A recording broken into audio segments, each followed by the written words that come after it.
Halo, halo, assalamualaikum warahmatullahi wabarakatuh. Ketemu di hari Jumat, akhir pekan, Jumat barokah. Thanks God it's Friday buat teman-teman yang masih ngantor, masih work from office, bukan work from home ya. Dan pasti hari Jumat ini sangat ditunggu-tunggu. Tetapi seperti biasa kita akan tetap mengajak Anda untuk mencermati berbagai berita-berita politik dan kecenderungannya walaupun hari akhir pekan tapi situasi politik itu makin hangat terus nih. Maklum memang tahun-tahun politik seperti dikatakan oleh Mbak Puan Maharani Ketua DPR itu bahwa tahun politik tiba lebih cepat. Dan seperti biasa kami ajak ngobrol dalam perbincangan membaca berita di balik berita. Jadi kita bacain tuh berita-berita dari berbagai media dan kemudian kita singkap apa sih konteksnya dan kemudian apa behind the scene-nya soal berita-berita ini. Masih terus bersama saya Hersbeno Arif. Dan saya Agibeta, senang sekali menjumpai Anda menjelang akhir pekan nih. Beritanya kayaknya banyak yang seru nih Mas Hersu, tapi kita usah banyak-banyak lah. Cukup 2 saja misalnya, tapi cukup mendalam gitu ya. Ya, dan saya kira ini ya seperti saya singgung tadi soal Pilpres ya, dan detik ini ya membuat investigasi yang cukup menarik ya Mbak Agi ya, soal bagaimana sebenarnya pertarungan di internal PDIP berkaitan pencapresan, dan fokusnya memang antara Puan Maharani dengan Ganjar Pranowo. Jadi kalau kemudian mereka berusaha menolak, menyatakan bahwa ada persaingan, ada apa, sebenarnya memang faktanya itu memang terjadi gitu ya. Tapi diam-diam sebenarnya Pak Jokowi juga kelihatannya terus kampanye ya Mbak ya. Itu saya lihat ini foto-foto ini, foto terima kasih Pak Jokowi BLT di mana, ini kalau nggak salah foto ini di Cinere ya, yang kita tayangkan ini di Cinere. Tapi tadi saya kirim ke Bung Rocky dan Bung Rocky, itu sampai di puncak Gunung Galunggung itu baliho-baliho semacam itu gitu. Jadi ini memang masif. Coba mungkin kalau teman-teman viewer of the record punya lihat foto-foto semacam ini di daerah masing-masing, dikirim ke kami juga akan jadi menarik, karena bagaimanapun juga ini tidak bisa dianggap sekedar baliho biasa. Kalau misalnya itu masif sampai di berbagai daerah, pasti tentu ada agenda-agenda yang masih tetap terselubung lah di balik baliho ini. Untuk ngapain sih orang sudah mau mengakhiri masa jabatan masih bikin baliho di mana-mana kan gitu ya Mbak ya?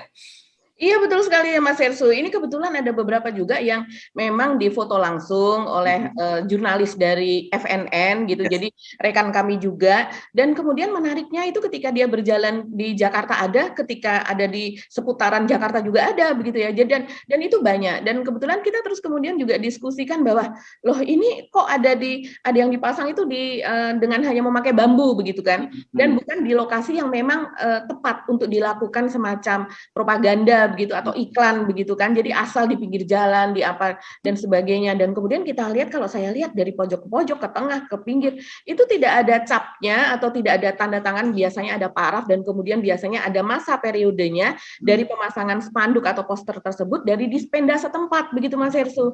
Kan kita semua ini pernah sekolah ya, baik anak SMA, anak mahasiswa dan sebagainya lah, pernah lah pasti punya pengalaman kalau kita berorganisasi dan kemudian mengurus spanduk-spanduk semacam itu. Kalau yang resmi dan kita membayar pajak itu pasti ada parafnya itu Mas Hersu, karena kita memang walaupun tidak besar per spanduknya, tapi dibandingkan dengan dikalikan gitu ya dengan jumlah spanduk yang bisa ratusan bahkan ribuan, itu nilainya besar Mas Hersu. Jadi ini bisa disebut baliho gelap gitu yang nggak bayar pajak ya? Saya menduganya demikian, sangat disayangkan kalau seandainya itu benar begitu ya. Karena kalau dari pampangan di depan itu tidak terlihat sama sekali itu ada cap atau ada paraf, kemudian maksudnya justifikasi lah dari Dispenda setempat. Bisa saja itu ada di baliknya, tapi biasanya cap itu memang ada di depan untuk memperlihatkan, jadi mudah gitu untuk dilihat Mas Hersu. Dan kita juga jadi tahu periode masa pemasangannya kapan, itu yang pertama. Yang kedua adalah, ya betul seperti kata Mas Hersu, ini kan sudah tidak perlu nyapres lagi begitu, bukan sebagai incumbent yang akan running for the next presiden begitu ya. Tapi kenapa masih tetap ramai yang seperti ini, untuk apa ya? Apalagi di situ disebut terima kasih untuk BLT, terima kasih untuk, biasanya itu menjelang 1 tahun 2 tahun untuk masa Pilpres itu kan memang sudah mulai menghangat rame. Ya kita kalau melihat misalnya spanduk Mbak Puan, spanduk Pak Erlangga, Pak Ganjar, Pak Anies gitu, wajar aja kita melihat karena memang orang itu yang dijagokan. Tapi kalau Pak Jokowi, nah ini membuat justru orang bertanya-tanya ada apa ini di baliknya sampai effortnya itu sampai sedahsyat itu begitu ya. Dan kabarnya dari reporter dari FNN, dari jurnalis kita itu melaporkan, dia menanyakan itu kapan spanduk itu dipasang dan ternyata tengah malam masangnya itu Mas Hersut. Jadi ada tukang bengkel yang diwawancara menyatakan demikian. Kayak pengumuman KPU aja sih tengah malam. Ya, oke. Itu selingan saya kira, tapi ini biasanya semacam ini bisa menjadi indikator gitu ya. Ada sesuatu di balik itu. Kita nggak tahu apa maksudnya, tapi yang tampak di depan mata itu tadi pertanyaan-pertanyaan agak mengherankan buat kita, mengapa masih ada baliho dan semacam itu. Oke, tadi soal Puan Maharani. Apalagi ya Mbak yang menarik juga berkaitan dengan Ganjarnya dong ya, pasti ya, bagaimana posisi Ganjar di situ gitu ya. Iya betul Mas Hersut. Jadi kalau yang tadi itu adalah kita nanti akan melihat hasil investigasi dari, rupanya ada tim Detik X gitu ya yang menginvestigasi itu soal meredam Ganjar. Jadi meredam Ganjar di kandang banteng. Dan kemudian kalau yang berikutnya itu adalah soal ternyata Pak Jokowi itu mengundang lembaga survei dan para pakar politik itu pada bulan September yang lalu. Tapi baru ketahuannya itu sekarang begitu kan. Dan kemudian ketika itu dikonfirmasi kepada salah satu pemilik lembaga survei, dan kemudian ternyata memang iya begitu. Dan kenapa itu Pak Jokowi sampai mengundang, itu ternyata memang ada sesuatu di baliknya. Nah, itu kaitannya masih dengan investigasi tadi. Kalau yang satu lagi temanya mungkin adalah ini lagi-lagi ulah pendukung Ganjar Mas Hersut. Apa tuh? Siapa tuh? Ulah dari buzzer ini kayaknya temannya Mas Hersut deh. Mas Hersut sering bilang kalau kenal sama Mas atau Bang Ade Armando ya. Oh iya, itu teman lama. Harusnya jangan bilang nggak kenal. Iya memang itu teman lama Ade Armando. Nah, jadi kemarin itu Bang Ade Armando ini menjadi trending topik nih Mas Hersut. Karena dan kemudian juga dimuat di banyak media ya, yaitu unggahan dia di Cokro TV, yaitu memang akun dari geng Cokro tersebut ya, para buzzer yang sekarang antara lain juga Ganjaris gitu ya, seperti Eko Kun tadi ketika dia masih menjadi ketua umum juga kan di situ dia bernarasinya. Walaupun sekarang sudah tidak menjadi ketua umum lagi juga tetap ada di situ. Dan kemudian Ade Armando ini mengunggah narasinya, yaitu yang kemudian dicap sebagai politik identitas, Mas Hersut. Karena dia mengatakan bahwa dia mengingatkan lah lebih tepatnya ya, bahwa bila suara umat Kristen itu terbelah, maka Anies akan menang. Jadi dikhawatirkan akan terpilih menjadi presiden di 2024 apabila umat Kristen itu terbelah, apabila umat Kristen itu tidak bersatu. Nah, dan kelihatannya dia udah melihat indikasi-indikasi ke arah itu gitu ya. Karena kita tahu banyak juga testimoni dari para tokoh-tokoh agama non-muslim yang menegaskan bahwa selama Anies Baswedan menjadi gubernur DKI itu dia bukan gubernurnya orang Islam, tapi gubernur dari warga Jakarta gitu ya. Dan pengakuan itu bahkan bukan hanya mereka yang para pemuka agama di Jakarta ya, sampai di beberapa daerah juga mengakui soal itu ya Mbak ya. Iya betul, bahkan testimoninya tidak hanya di Jakarta, sampai di Medan pun ada pendeta yang bertestimoni. Oke, mari kita bahas. Berarti hanya dua topik tadi ya, yang soal Puan dan juga politik identitas. Jadi politik identitas yang selama ini kalau mereka boleh menggunakan politik identitas, kalau orang Islam nggak boleh menggunakan politik identitas gitu. Jadi sebenarnya clear ya, sekali lagi clear bahwa wacana politik identitas ini sebenarnya manipulatif lah gitu ya, digunakan seperti untuk kepentingan politik. Justru sebaliknya dia mengingatkan jangan sampai orang Islam itu menggunakan politik identitas, karena kalau menggunakan politik identitas bahaya kan. Itu yang sebenarnya mereka terus makanya suarakan terus itu, dan konyolnya banyak juga orang Islam sendiri juga yang mempercaya itu gitu. Di sini kita tidak ngomongin, kita tidak ingin terlibat dalam soal mengeksploitasi politik identitas, tapi ya bahwa kemudian orang itu mendasarkan pilihan-pilihan politik itu pada preferensinya terhadap identitas tertentu, ya itu fine-fine aja gitu ya, nggak bermasalah. Mari kita rayakan, kalau di FNN kita sebut, mari kita rayakan politik identitas, tapi dengan politik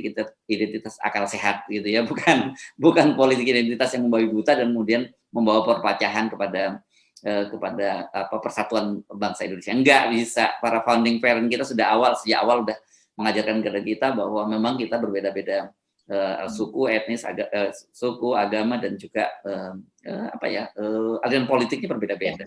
Tapi itu bukan kemudian membuat kita menjadi justifikasi kemudian kita untuk memusuhi atau mengekskluded gitu ya kelompok lain di luar yang kelompok kita. Itu yang Mbak posisi standingnya dari FNN jelas kalau yang soal itu. Oke, mari kita mulai dari soal Mbak Puan. Ini saya kira sekarang dengan investigasi dari Detikcom ini juga sebenarnya semakin menegaskan gitu sebenarnya sinyalemen-sinyalemen yang belakangan ini sudah muncul dan sering kita sampaikan gitu ya Mbak. Silakan Mbak Agi. Iya, betul sekali Mas Hersu. Jadi dari ini sebenarnya investigasinya dari Detikcom ya, dan disebutkan juga dari tim Detik X gitu. Kalau kita melihat memang sering membaca itu, mereka memang Detik X ini sering melaporkan investigasi beberapa kasus-kasus penting begitu. Dan salah satu judulnya adalah Momen Puan Maharani disebut-sebut temui Jokowi untuk izin nyapres. Nah ini Mas Hersu pasti udah nggak tahan nih buat komen nih. Nggak tahan, saya mau dengerin dulu deh. Saya dengerin dulu gimana tuh ceritanya tuh.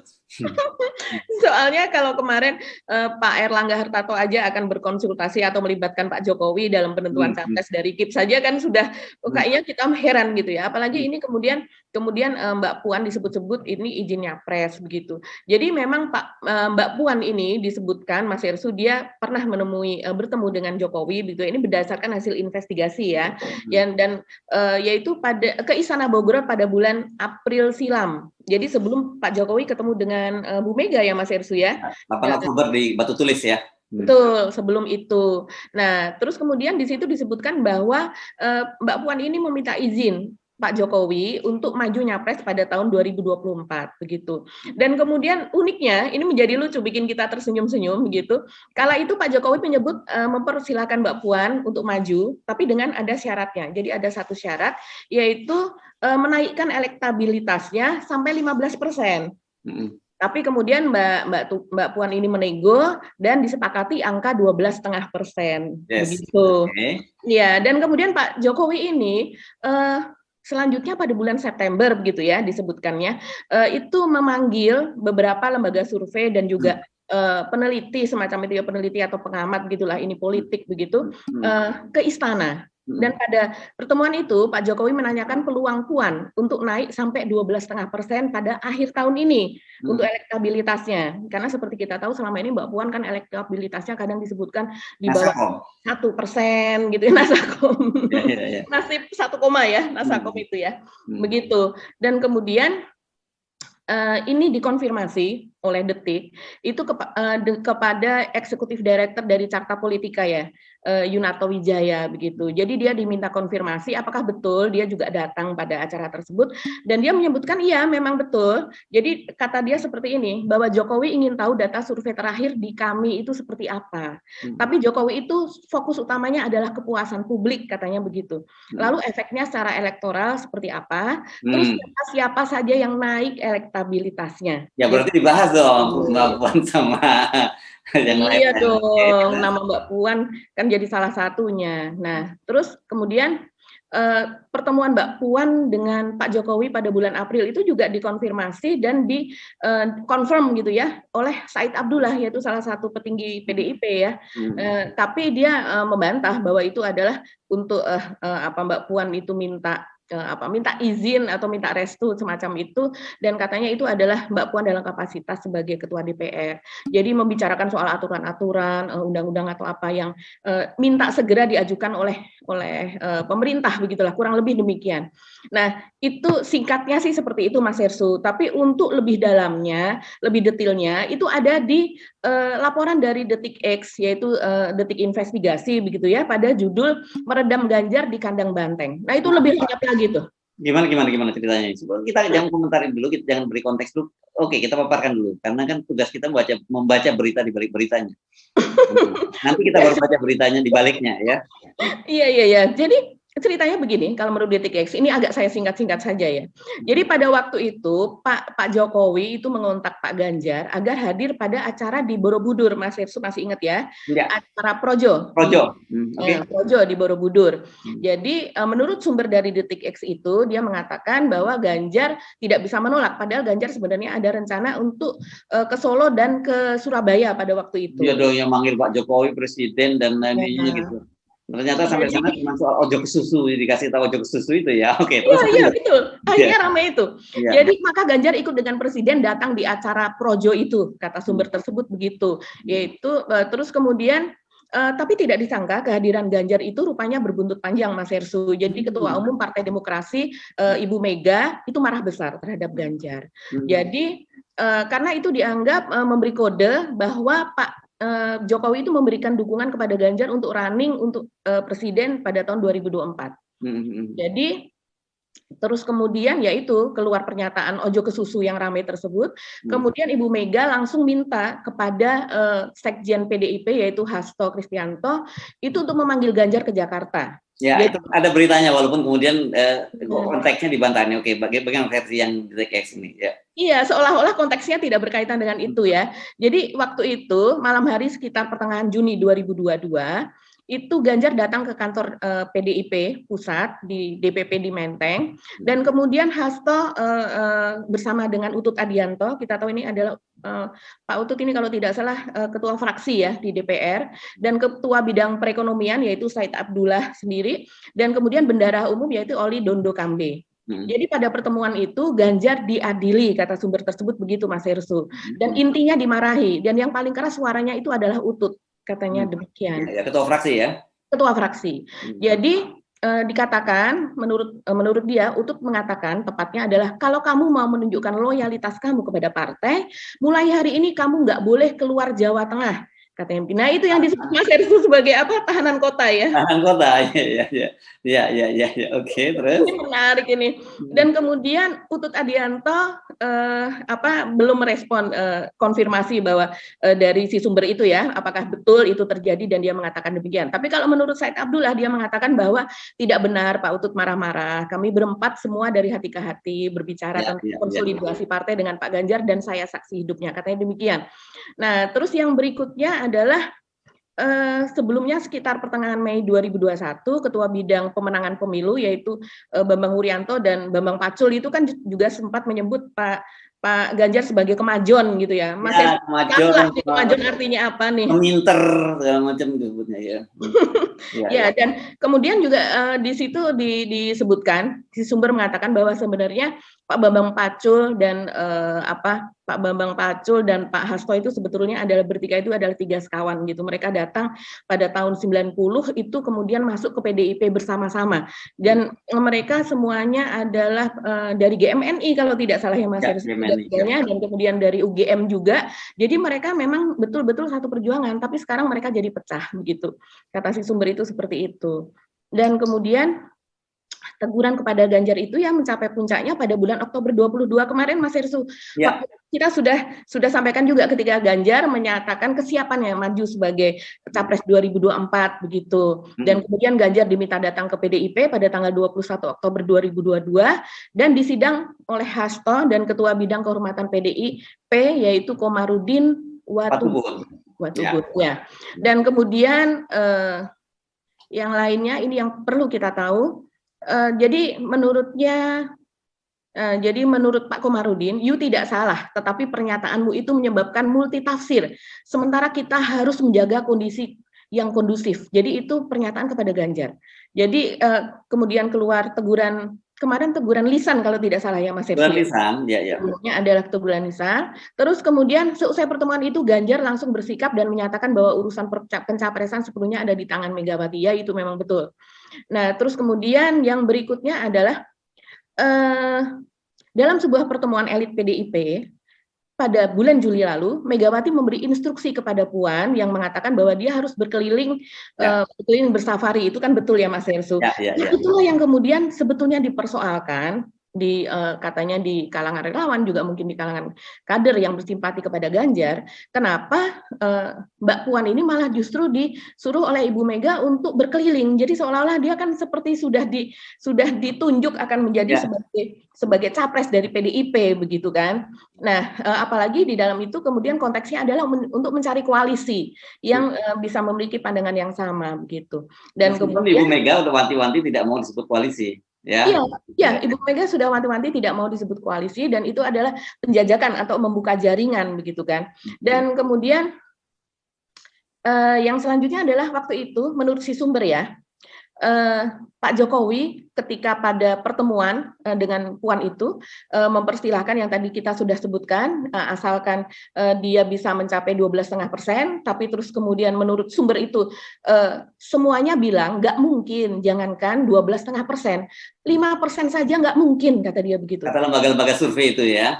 Lembaga-lembaga survei itu. Jadi pada akhir tahun ini jangankan untuk mencapai 12,5%, 5% saja tidak mungkin. Padahal menurut percakapan antara Mbak Puan dengan Pak Jokowi itu tadi Pak Jokowi mensyaratkan demikian begitu.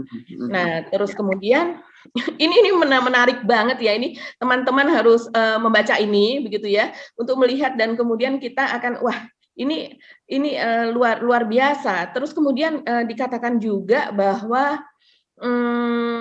ya, kalau Mbak Puan itu waktu ditanya kesiapannya, itu selalu jawabannya adalah, kalau kamu mau mencalonkan saya jadi presiden, alhamdulillah, tetapi yang menentukan calon presiden itu ketua umum. Nah, itu yang dirasa sebagai jawaban yang tepat. Seharusnya Ganjar itu mengatakannya demikian, Mas Hersu. Jadi tidak boleh dia mengatakan bahwa saya siap sebagai sebagai kader, saya siap begitu kan, karena itu adalah untuk bangsa. Itu tidak boleh yang demikian. Jadi hanya bahwa Oke. Tapi ini kita sebenarnya ini mosaik ya, akhirnya terbentuk ya mosaiknya, dan sebenarnya kita sudah sejak awal kita mencicil menyampaikan hal itu kepada viewer kita kan. Betul. Dan saya kira ini memang menunjukkan diam-diam memang rivalitas antara Pak Jokowi dan Ibu Mega, dan kemudian juga rivalitas antara Puan dengan Ganjar itu seperti ibarat api dalam sekam ya di PDIP gitu ya.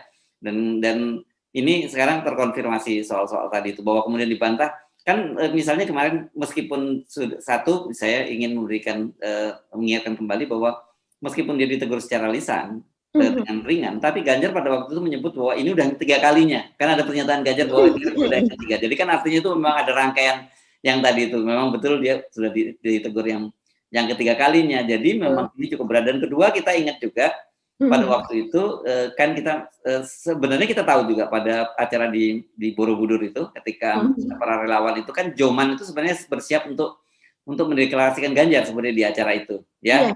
Udah ada pengakuan resmi itu dari ya udah siap Joman, tapi tiba-tiba Pak Jokowi pada waktu itu tiba-tiba ngomong ojo ke susu, dan Ganjar kelihatannya yang tadinya berharap itu agak kecewa karena mereka menafsirkan bahwa harusnya pada saat itu Pak Jokowi memberikan blessing pada Ganjar, tapi Pak Jokowi justru minta aja ke susu, dan publik kemudian memahami bahwa yang dimaksud dengan Pak Jokowi aja ke susu itu karena Pak Jokowi masih mau maju 3 periode, bukan karena dia tidak mau berbenturan dengan Ibu Mega, bukan soal itu, tapi Pak Jokowi masih mau maju 3 periode. Dan soal bahwa pertemuan itu sempat diakui oleh Hasto, tapi dia membantah bahwa itu dia menegur Ganjar pada waktu itu gitu. Itu muncul juga yang semacam itu. Jadi ini sekali lagi ini mosaik dari percaya yang sebenarnya kita sudah sampaikan gitu, dan puzzle-nya sudah mulai terbentuk gitu. Nah, dan tetapi saya kira di luar soal PDIP penting kita mengingatkan ini ya Mbak ya.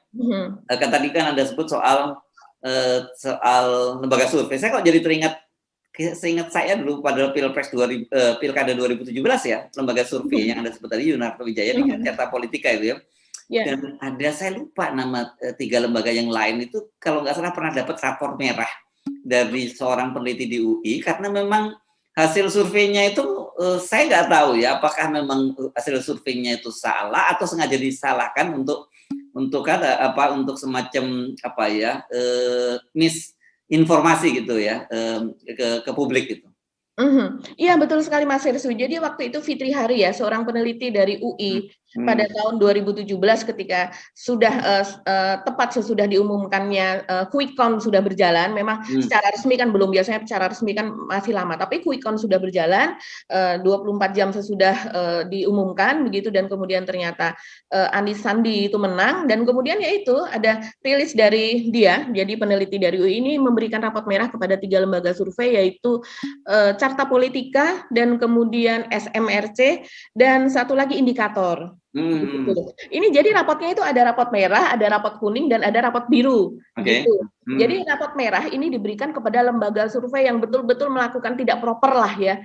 Jadi dia seperti memalsukan data begitu Mas Hirsu. Kalau dia bekerja dengan benar, tidak mungkin datanya seperti itu. Kita tahu karena ini adalah soal matematika juga ini Mas Hirsu. Sekian persen survei itu adalah statistik begitu kan. Yes. Dan kemudian ketika dia membuat sebuah laporan yang ternyata sangat bertolak belakang dengan hasil yang sebenarnya, artinya kemudian ada apa ini? Ya kan, biasanya disebutnya ada margin error, itu sebenarnya deviasi gitu yang ditoleransi gitu ya, biasanya betul. gitu. Dan nah, itu kalau kan salah itu artinya error banget gitu kan. Oke, bagaimana waktu itu kalau nggak salah yang paling parah Carta Politika ya Mbak ya? Yang walaupun tiga-tiganya dapat raport merah, tapi memang yang paling parah adalah Carta Politika. Dan kita tahu Carta Politika ini adalah selama ini kita tahu salah satu pemiliknya atau direktur eksekutif semacam itu ya adalah Yunarto Wijaya. Dan Yunarto Wijaya ini kita juga tahu yang selama ini pada masa sekarang ya saat ini yang sering melakukan survei untuk elektabilitas calon presiden pada tahun 2024. Dan di mana pada semua itu tadi dia mendudukkan Ganjar di pertama. Biasanya Ganjar, Prabowo, Anies begitu kan. Dan tapi lembaga semacam ini apa masih bisa dipercaya begitu Mas Hirsu ketika dia sudah pernah melakukan itu pada masa yang sebelumnya. Bahkan seperti ini misalnya, ini rapotnya merah gitu ya. Sedangkan yang rapot kuning saja itu menurut peneliti Pak Fitri Hari dari UI itu mengatakan bahwa yang rapot kuning ini saja, yaitu kenapa disebut rapot kuning karena dia mempublikasikan survei pada putaran pertama pilkada. Tapi terus dia tidak mempublikasikan hasil surveinya pada putaran kedua pilkada. Kenapa? Karena memang hasilnya diduga tidak sesuai dengan keinginan dia. Hasilnya ternyata yang misalnya dia menjagokan Ahok siapa waktu itu Mas Hirsu? Jarot. Nah, ketika dia menjagokan Ahok Jarot ini menang, ternyata yang menang adalah menurut hasil survei adalah Anies Sandiaga begitu. Jadi dia Kompas ya waktu itu yang kena itu ya kalau nggak salah. Iya, yang kuning ini yang dapat peringatan lembaga survei kuning ini adalah Kompas begitu. Dan kemudian ya kalau berdasarkan pengalaman ini kita tentunya harus makin hati-hati deh gitu ya untuk yang itu saya sering selalu mengingatkan kepada teman-teman media ya. Jangan sampai teman media ini cuma setiap kali lembaga survei itu memberi publikasi tentang hasil survei langsung diberitakan tanpa diberi konteks, karena orang selalu bilang kan kita susah terburu-buru. Enggak kok, gampang banget kok sekarang itu dengan Google aja kita googling sebenarnya kan kita akan dapat itu ya tentang track record bagaimana lembaga survei, karena kalau enggak itu menyesatkan gitu. Dan harusnya lembaga-lembaga survei yang pernah terbukti dia dalam tanda petik dia memanipulasikan hasil surveinya itu untuk kepentingan para kliennya, ini kan harus dihukum oleh publik harusnya. Tapi media tetap aja memberikan kesempatan, dan orang Indonesia itu kan ingatan jangka pendek ingatannya gitu. Jadi orang lupa bahwa lembaga survei ini pernah berbohong gitu, atau memberikan hasilnya tidak sesuai dengan fakta. Kalau kita mungkin kalau berbohong kita nganggap terlampau keras gitu ya, mungkin tidak sesuai dengan fakta, dan menurut peneliti itu dapat rapot merah kan gitu. Orang dapat rapot merah ini kan mesti kita pertanyakan gitu setiap kali dia mempublikasikan lagi, ini benar gak nih, jangan sampai lu dapat rapor merah yang kedua kalinya gitu. Ini yang tetapi kan itu tadi kita sayangkan juga, jadi bukan hanya lembaga surveinya tapi medianya juga yang tidak pernah memberikan konteks ketika ada lembaga survei yang mempublikasikan hasilnya. Harusnya kritis dong gitu lembaga survei semacam ini. Dan ini dalam konteks dengan Mbak Puan misalnya, jangan-jangan nanti lembaga survei ini bisa menyesatkan informasi ke Pak Jokowi kalau mereka kredibilitasnya semacam itu kan gitu. Oh iya, itu sangat-sangat Mas Hirsu. Apalagi kemudian yang bersangkutan Yunarto Wijaya dari Carta Politika ini termasuk salah satu yang diundang Pak Jokowi ke istana pada bulan September 2022 untuk dalam konteks elektabilitas, menanyakan elektabilitas dari Mbak Puan tersebut kan, menurut berita dari Detik X demikian begitu ya.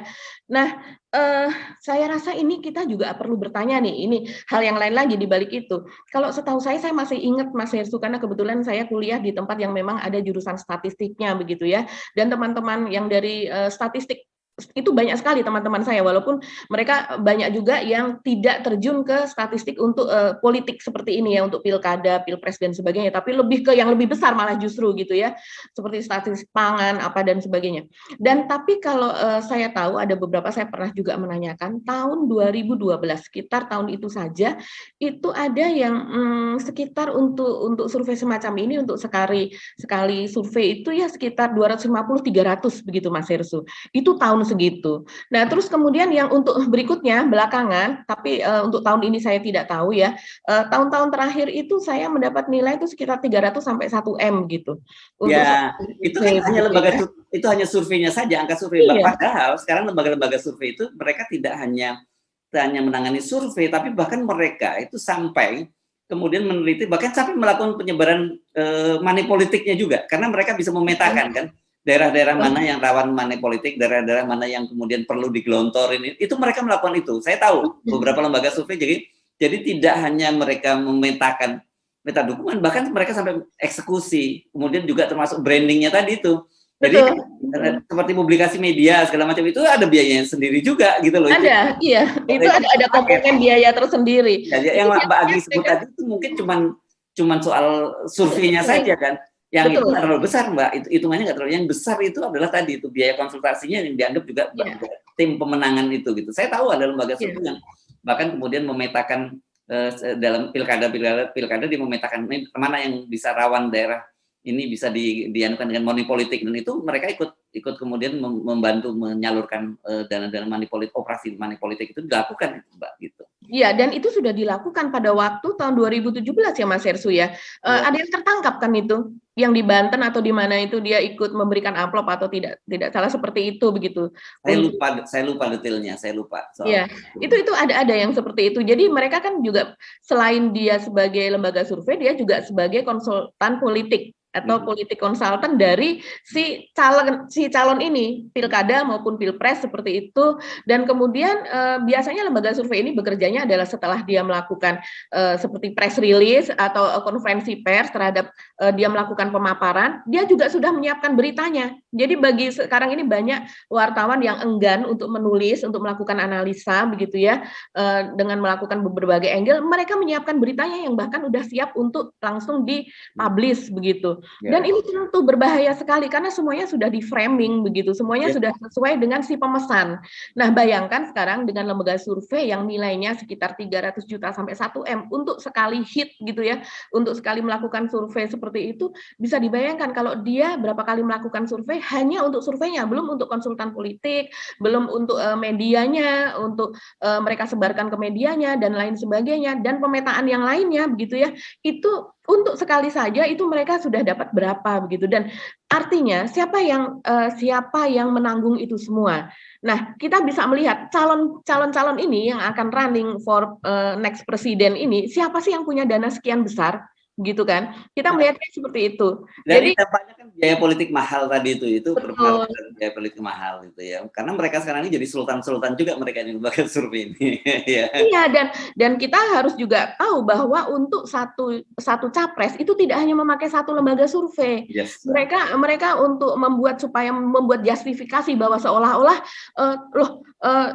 surveyor yang ini tidak kompeten misalnya, tidak kredibel. Loh, itu tidak dia aja yang menghasilkan data seperti itu. Bahkan ada lembaga yang lain yaitu yang ini coba lihat hampir sama. Itu semacam justifikasi, dan itu artinya dia tidak hanya menggunakan satu lembaga survei saja. Nah, bayangkan kalau dia menggunakan 2 atau 3 lembaga survei untuk mengeroyok atau membuat media framing, personal branding yang seperti ini, kita bisa bayangkan biaya yang dibutuhkan itu bisa berapa ratus miliar bahkan triliun begitu ya Mas Esu kalau untuk running untuk presiden. Nah, siapa yang memiliki dana sebesar itu begitu? Dan kenapa dia memerlukan itu? Karena memang si calon ini memerlukan itu. Karena kenyataannya dia tidak sebesar itu, seperti itu kan. Kenyataannya prestasinya tidak sedahsyat itu sehingga dia membutuhkan kolesan yang seperti ini gitu. Nah, karena itulah kemudian akhirnya disitulah tangan-tangan oligarki masuk, karena biaya politik mahal tadi itu gitu ya. Nah, karena mau nggak mau siapa yang punya duit di Indonesia bisa dihitung dong. Kita kalau ngomong udah triliunan itu ya kita bisa menghitung dengan jari lah siapa yang punya duit triliunan, orangnya itu saja kan gitu.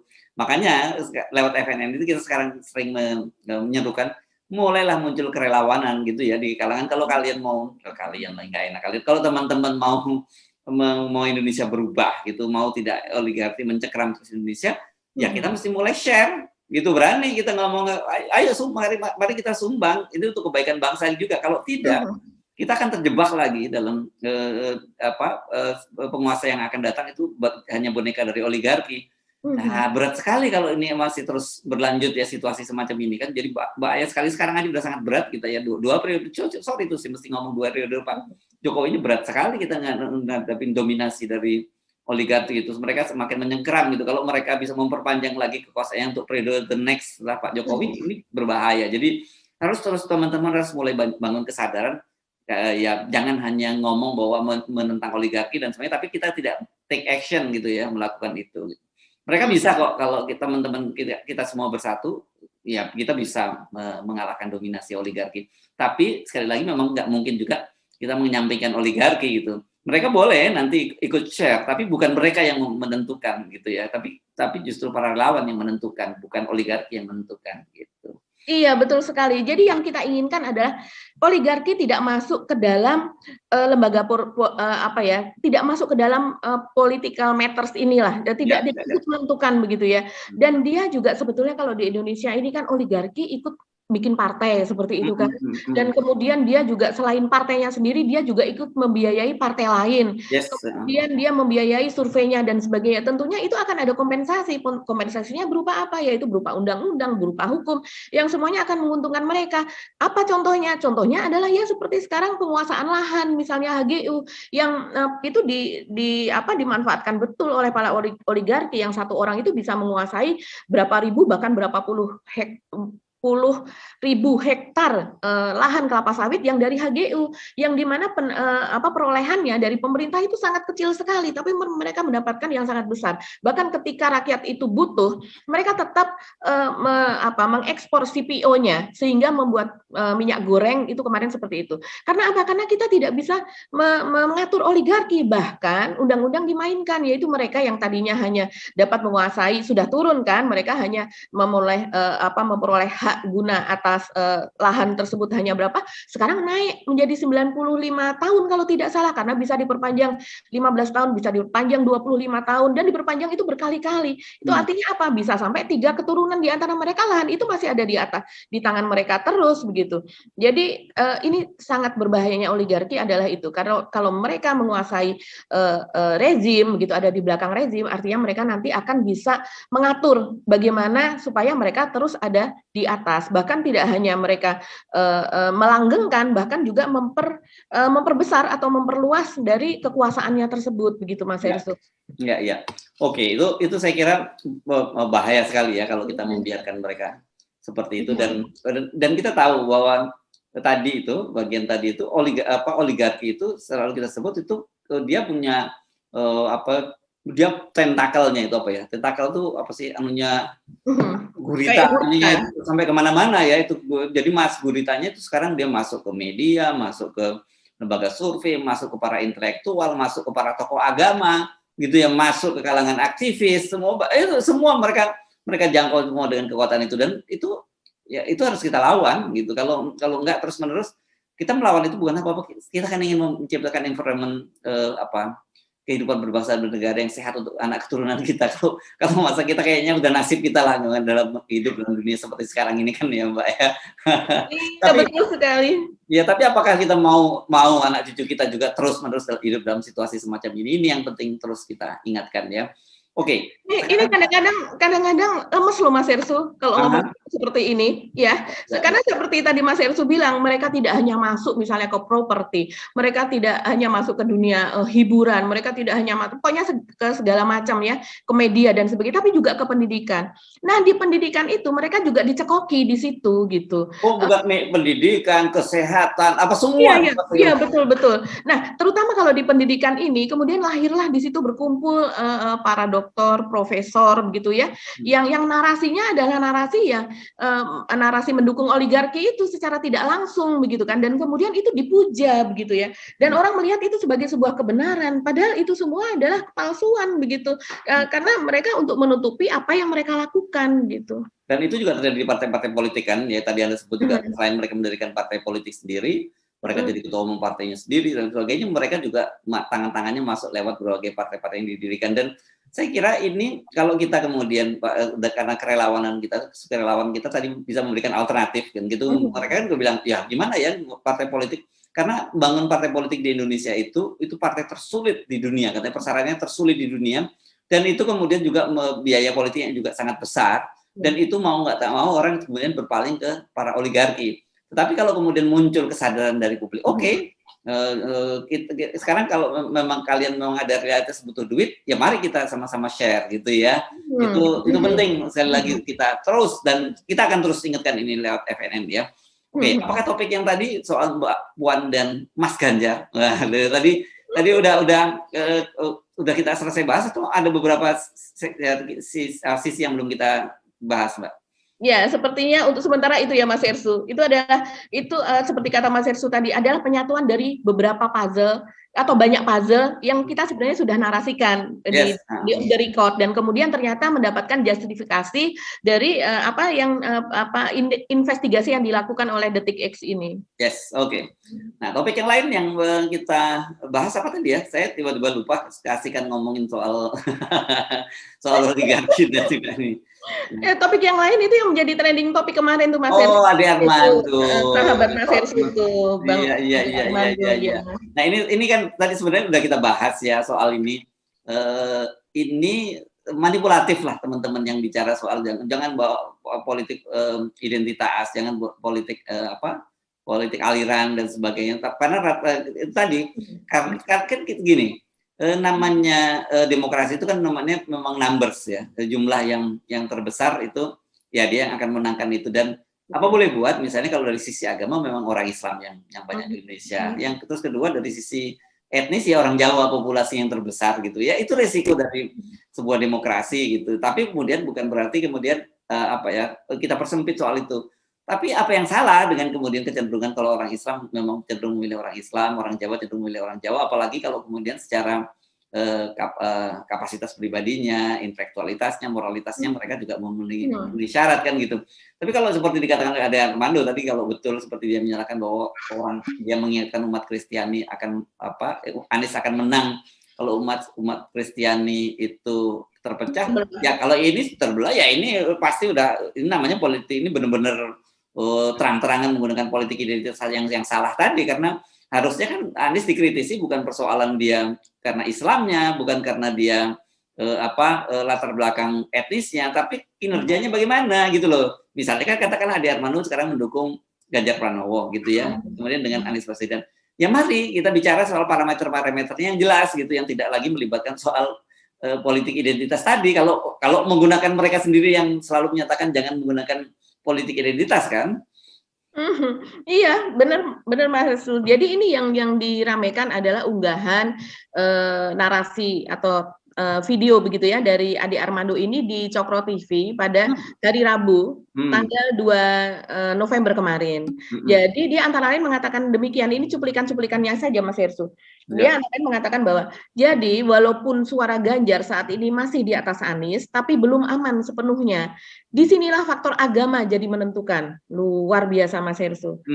Kalimat jadi disinilah faktor agama jadi menentukan. Jadi ini apa begitu ya? Saya bayangkan kalau seandainya ini yang mengatakan adalah apa ya, semacam tokoh Islam begitu ya. Wah, udah habis itu Mbak.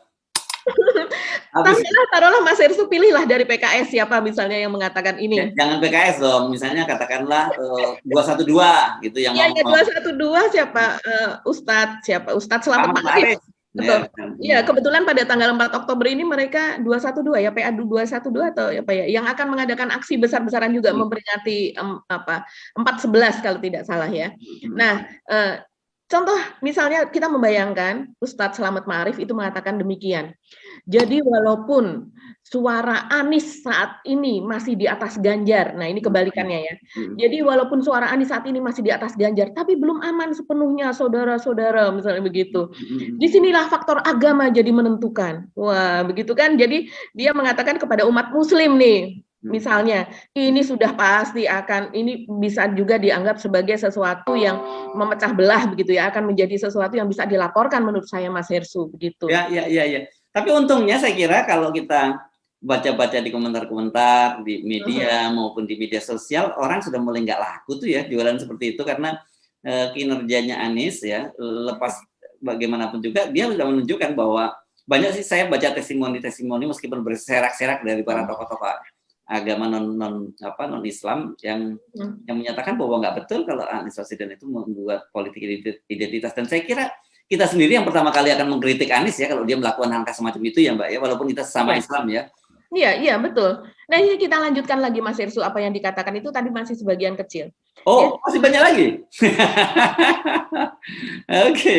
Ini saya mengutip yang ada di suara.com saja Mas Hersu ini. Oh, oke. Ya, nah, disebarin videonya karena kalau disebarin itu nanti malah. Iya, saya tidak tertarik untuk melihat videonya, tapi saya melihat salah satu dari media yang saya suka baca juga ya, ada suara.com, ada juga di sini antara lain juga dari media-media lain yang juga termasuk media mainstream lah ya. Nah ini dia mengatakan demikian, survei-survei menunjukkan walau suara Muslim terbelah, tapi ada kecenderungan lebih condong ke Anies. Perbedaannya tidak lebar, tapi tetap lebih banyak pemilih Muslim yang memilih Anies daripada pemilih Ganjar katanya.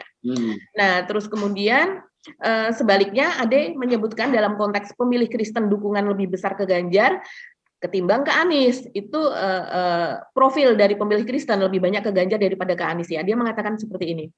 Perhitungannya begini, suara pemilih Kristen di Indonesia adalah sekitar 10%.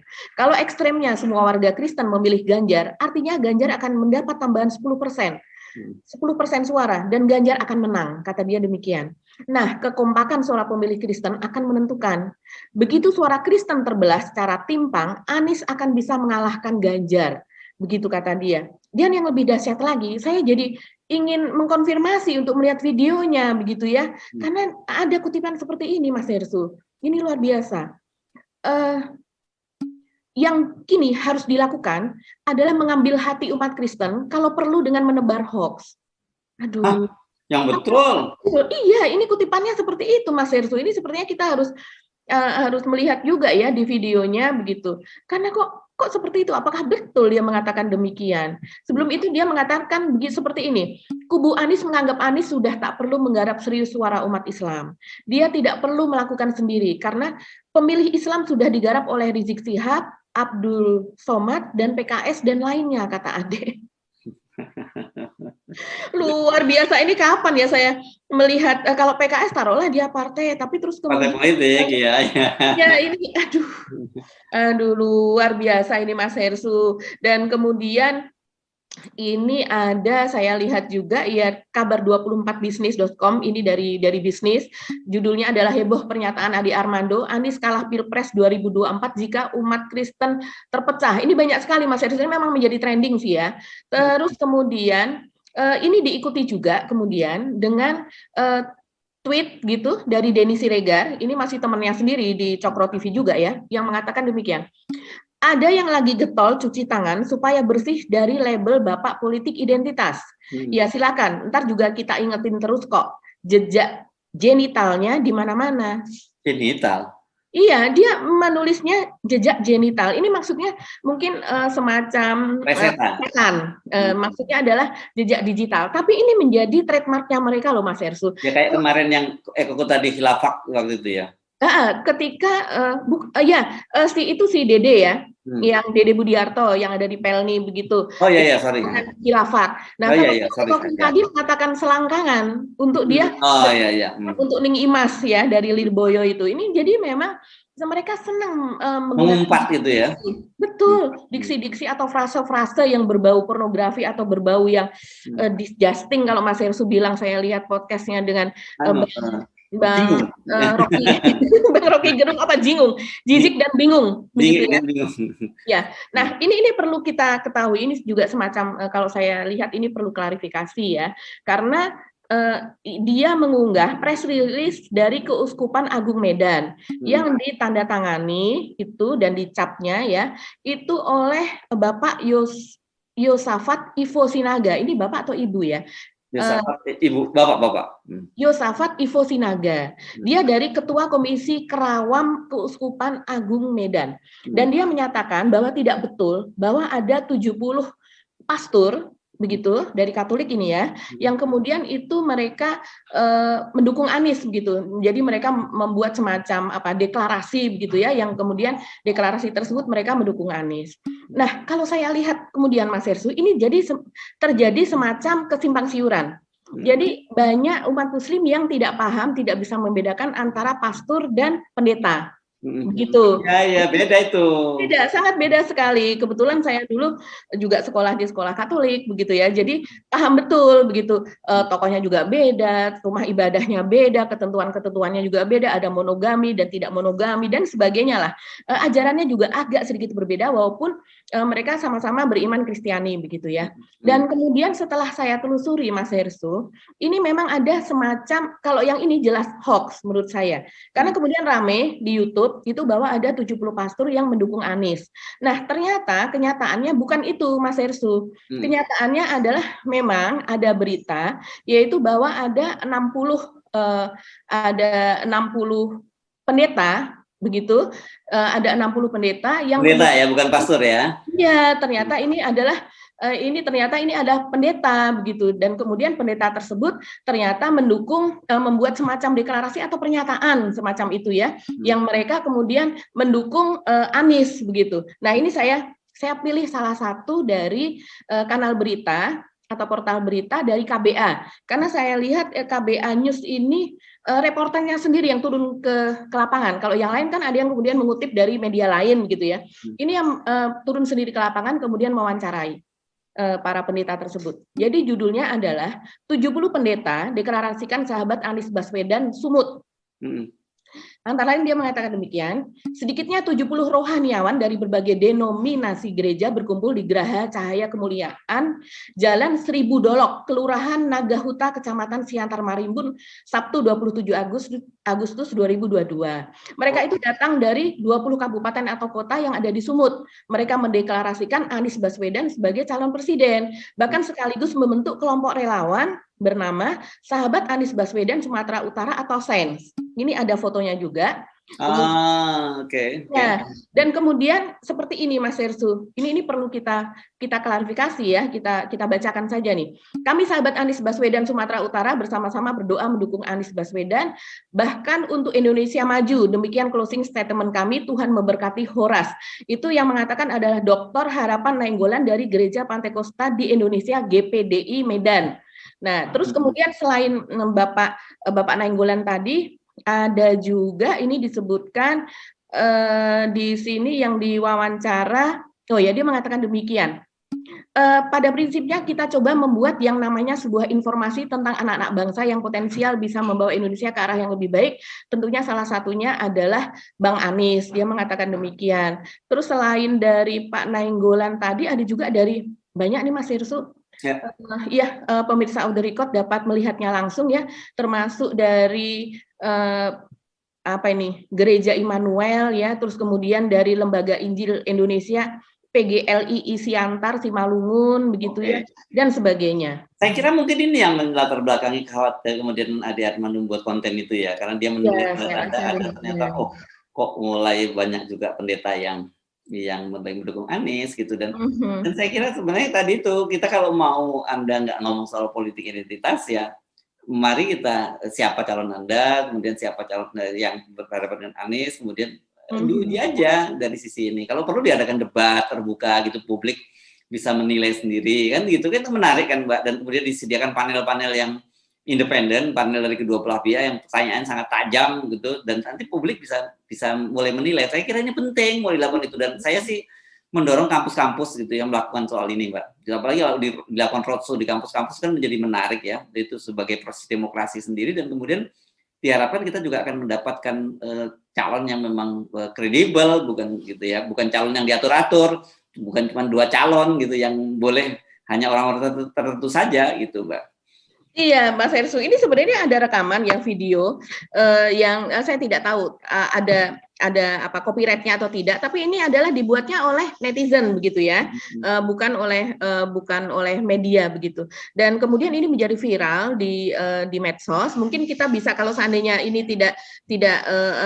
seandainya ini aman, kita akan putarkan nih. Silakan untuk dilihat nih penonton off the record begitu ya. Kaum milenial juga ikut serta meluruskan berita-berita miring yang selama ini mengatakan bahwa Bapak Anies Baswedan itu hanya milik Muslim, padahal sebenarnya tidak, karena Bapak Anies Baswedan adalah orang yang sangat nasionalis dan merangkul semua umat.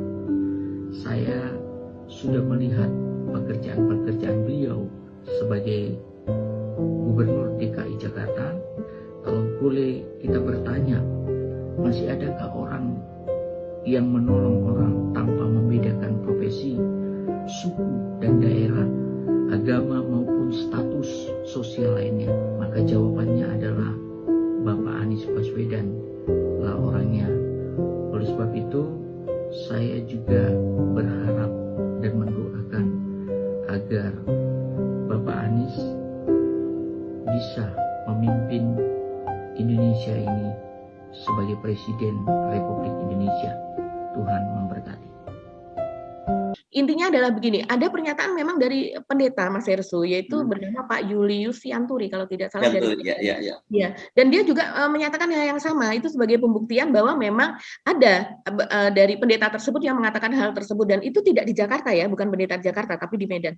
Kemudian ada juga sekumpulan pendeta yang kemudian kita memang mencatat pada waktu itu Mas Hersu, Anies ini kalau di Jakarta ya ada beberapa yang saya lihat, saya sampai scrolling gitu, apa betul sih dia melakukan ini gitu ya. Dan kemudian dia ternyata contohnya tahun 2021 tuh dia memberikan IMB, sertifikat IMB untuk gereja, tapi kalau ini gereja Katolik ya, yaitu ada di Jakarta Utara begitu, dan kemudian ada di Duri, Jakarta Utara, dan kemudian ternyata ini memang sudah bermasalah begitu, gereja tersebut sudah bermasalah selama 30 tahun lebih, tidak bisa dibangun karena memang tidak bisa mendapatkan IMB. Kemudian ini mendapatkan apresiasi karena memang ketika di masa sebelum Anies begitu, di masa sebelum Anies artinya adalah di masa Pak Jokowi dan juga di masa Pak Ahok, itu juga tidak selesai masalahnya begitu. Mau diributkan, kasihlah itu gereja. Tadinya ditolak, lurah tolak, RW tolak, semua tolak. Akhirnya ini. Bayangkan zaman gubernur sebelumnya sulit. Baru sejarah terjadi IMB gereja ada di bawah kepemimpinan Pak Anies. Dan saya saksikan, nih, mohon maaf ya. Ini pendeta semua nih, nggak berbohong. Ya. Pendirian gereja sekarang di bawah kepemimpinan Pak Anies sangat mudah.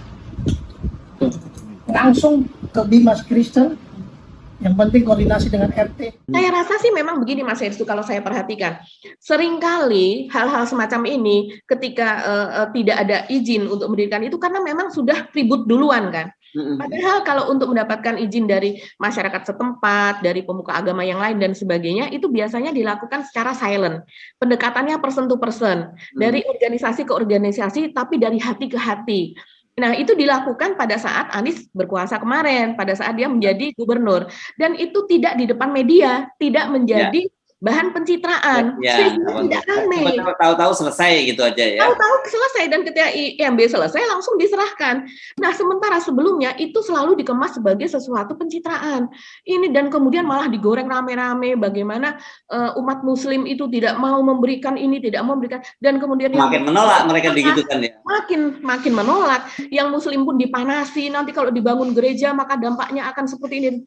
Akhirnya makin gesekan itu semakin kuat, dan itu tidak bisa Mas Herssu, karena itu adalah masalah keyakinan yang diselesaikan harus dengan hati, begitu kan. Nah, ketika ini Mas Anies, itulah yang terjadi. Nah, tapi hal-hal semacam ini seringkali juga digoreng sebagai sesuatu yang itu hanya dia mendekati gereja itu sebagai sesuatu tiket, gitu kan. Jadi apapun, karena memang pokoknya benar salah tetap akan salah. Jadi ya sebenarnya nggak perlu dipikirkan lagi, memang tugas mereka untuk seperti itu. Tapi saya kira kita berkewajiban untuk meluruskan soal ini ya. Jadi sekali lagi, satu, bahwa kalau ada orang teriak-teriak bahwa jangan bawa politik identitas, sebenarnya mereka itu sedang mencoba memanipulasi kita gitu. Karena mereka sendiri sebenarnya ketika melakukan itu, ketika mereka menggunakan politik identitas gitu ya. Dan yang kita ingin dorong bahwa pembelahan-pembelahan di dalam masyarakat kita itu semakin berkurang pada Pilpres 2024 nanti, dan ayo mari kita bersaing secara secara fair gitu, dan dengan begitu kita akan mendapatkan presiden atau pemimpin bangsa gitu yang memang mengayomi semua kepentingan, tidak seperti sekarang ini terjadi pembelahan terus, dan kita antar satu umat dengan agama lain itu saling curiga gitu ya Mbak. Ya, dan satu lagi Mas Herssu, kenapa pembelahan ini dan kemudian narasi-narasi yang seperti ini terus diproduksi oleh para kelompok buzzer, dan buzzernya itu adalah buzzer dari Pak Ganjar begitu ya. Karena mereka tahu mereka bisa menang karena kalau semua orang terpecah belah gitu loh. Itu yang saya kira itu penjelasannya. Mereka tahu kalau mereka main fair mereka tidak akan menang gitu, karena ya itu tadi parameter-parameternya jelas. Kalau di diskusi secara fair yang nggak akan menang Mbak gitu. Itu penjelasannya sih saya kira, dan yang kedua memang tugas mereka dibayar untuk bicara seperti itu gitu. Iya betul. Oke, Mbak Agi, jangan diperpanjang lagi bicara mereka ini, aduh, membuat kita makin disgusting. Jadi jingung. Oke, makasih ya Mbak Agi ya. Kita ketemu lagi di pekan depan di hari Senin ya. Dan tetap semangat, tetap 0%, dan tetap jaga kesehatan, karena mulai banyak sekali, terutama kesehatan bukan hanya diri kita, juga anak-anak kita, terutama yang masih punya balita ya. Jadi jangan sampai kemudian anak kita mengalami gagal ginjal karena salah minum obat atau apapun lah penyebabnya.